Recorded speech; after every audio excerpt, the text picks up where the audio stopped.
everyone, thanks so much for being here. My name is Kat and I make houseplant videos here on Good and Planty. If you just so happen to absolutely love this video, please consider liking it, commenting, subscribing, or following me on Instagram. All of these things help me grow my channel like a plant. One of my favorite genus right now, and you might have picked up on this a little bit here and there, are Hoya. I love Hoya. I am obsessed with how flexible and easy and simple they are. I love that they flower. Fair to say I'm fully on the Hoya head train, so I kind of just wanted to sit down and share my entire miniature Hoya collection with all of you so that if you are into Hoya, you can get some fresh ideas and it should be a good time. So we're just gonna jump right into it.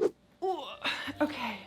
First Hoya I want to talk about is one of my favorite plants, just period, and that is the Hoya Carnosa Compacta. She is just obviously one of the most unique plants I think that you can get fairly easily depending on where you live. This one was pretty expensive back when I got it. She was $45 and she's still in the same pot. Hoya are a little bit of slower growers. This plant is really fun, obviously because of the leaves. They crinkle like this. There are also some variegated varieties that are also very fun, but I just have the regular green one. She's grown quite a bit over the last few years that I've had her, maybe 2. I think I really owe that to a good amount of sunlight over that period of time, fertilizing gently, letting her dry out between waterings. That's a big one with Hoya. I love her so much. She's like a little bowl of noodles, a little salad bowl. I think that she adds a really great textural variety to any plant collection, especially on a shelf or something like that. All right, next up we have a little cutie. I have the Hoya Curtisy Eye here. I'll take her out of her cash po real quick.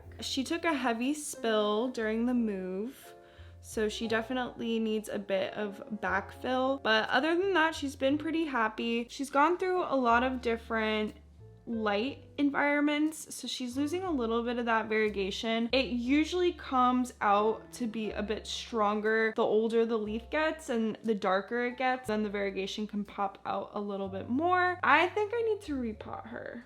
Looking at her. Again, I find that Hoya are usually those like cutesy little plants that people kind of become obsessed with, because look at these little button leaves. So hard to not adore. People honestly just love this plant, even though it's in like a 2-inch pot. I find that it attracts a lot of attention and people love it. I just have her in this fun little cash po that I got from a local shop. I love her and she looks great on anything. Again, Hoya are very flexible plants. This one isn't in as ideal of conditions, but that just means she grows a little bit slower, which is fine by me.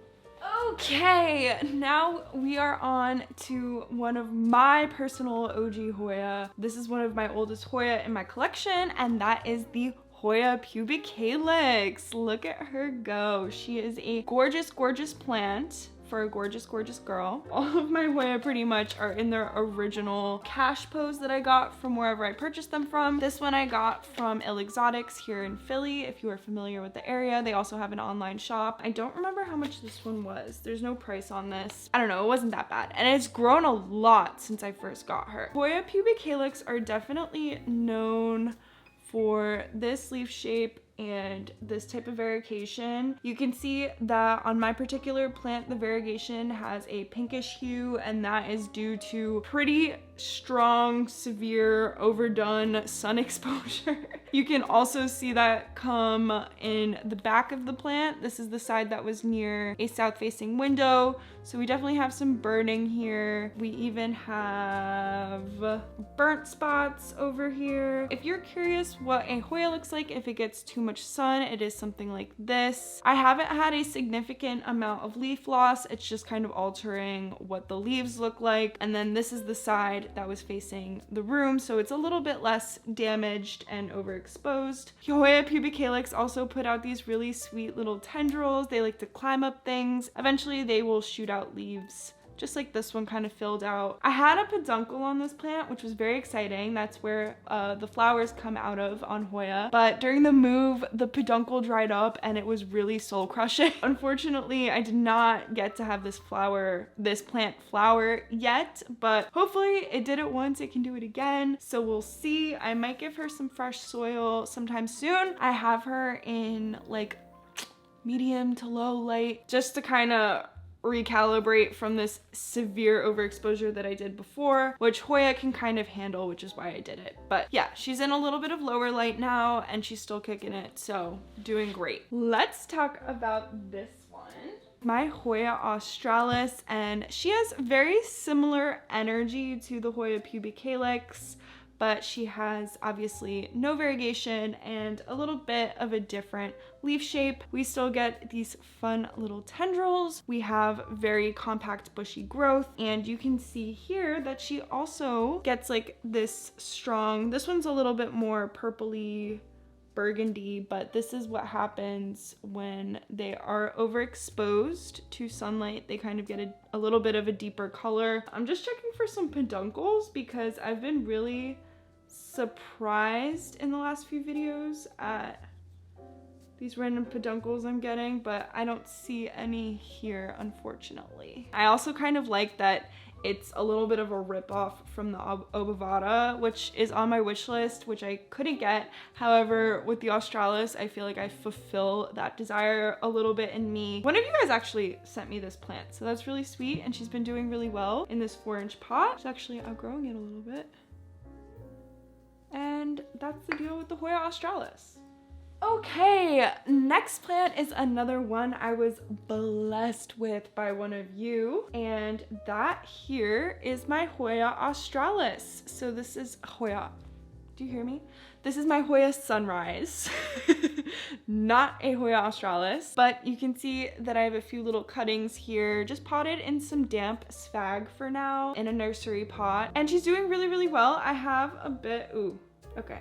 This cutting here didn't make it during the move. She was healthy before, but she's not healthy now. The Hoya Sunrise was on my wish list for quite some time. I'm keeping her temporarily in this cash po, but it's a little bit too big for this size. The reason she was on my wish list for so long is how they look like when they're sun stressed. It is stunning. As you've caught on, I kind of enjoy sun stressing my Hoya a little bit. They are one of the houseplants that I have that can tolerate a little bit more higher direct sunlight. I kind of just throw them into windows that I can't put a lot of my other plants without having them die. The sacrifice for the Hoya is that they get a little bit of sun stress, but it usually ends up with really pretty colored foliage, and that is also true for the Hoya Sunrise. For her, I don't have her placed yet in my home, but I am hoping to put her in a little bit of brighter light just so I can see that stunning reddish color come through.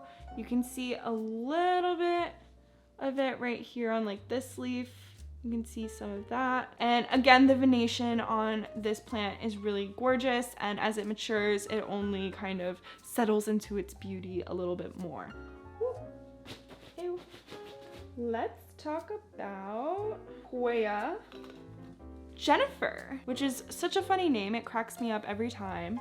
And I've talked about this plant a few times here on my channel. She's semi-new to me. She's probably one of my newer Hoyas, and I'll be honest, she hasn't done all that much since I first got her. The most that she's done is put out this tendril here, so I will probably start to see some growth coming out of there, but nothing crazy exciting yet. You can really see with the sun coming through these very dark veins that pop out on the leaf. I really like the look of that a lot, and I think once this plant fills out and really matures, it's gonna be a very eye-catching plant. They don't need that much water, honestly, and when I squeeze her leaves like this, there isn't much give. I say that in every video about Hoya, but it's the easiest way to tell if they are thirsty or not. So that's her. And then also in this pot, you guessed it, the Hoya Rebecca here. She has been featured a lot, pretty regularly, honestly, in my recent videos. She is probably one of my top Hoya, if I have to be crazy. I think it's really just like how weighted and droopy these vines are. When you compare it to something like the Australis, for example, this is a lot more rigid, structured. With the Hoya Rebecca here, she just kind of like flops down. I like the look of that a lot. It reminds me of the string of hearts a bit, so I think that she would look good kind of balancing out a shelf with a string of hearts. She also had a peduncle right before I moved apartments. However, during the move, I think she lost her peduncle, which is really depressing. So far, I've only had one Hoya ever successfully flower, flower for me, and that was the Hoya Carnosa Crimson Queen, but she is no longer with me. I gave her away. Oh my god, I have a whole other Hoya upstairs. I also have a Hoya Carnosa Crimson Princess. She is upstairs. She is pretty big. I will insert a picture of her. However, I do not feel like carrying her down to talk about her. But she's also a very stunning plant and proof that Hoyas really love trellises and would do amazing with them. Shout out to her, but also wrapping up the Hoya Jessica here. Or Hoya Rebecca. Why do I keep doing that? Okay, and that is all of my Hoya. I hope you enjoyed looking at, I would say, like a pretty decent variety of Hoya. Most of them are pretty common amongst the houseplant community, but when I first got into Hoya, I was really curious about some of the more interesting accessible Hoya, and that is kind of what my collection represents for myself. Thank you all so much for watching. Please comment down below your favorite Hoya and I can check it out and add it to my wish list. Maybe don't do that. I'm spending way too much money. Please subscribe to my channel if you aren't subscribed already and want to see more Planty content from me. Like this video, hit the notification bell, all that good stuff. And I will see you in my next video. Bye!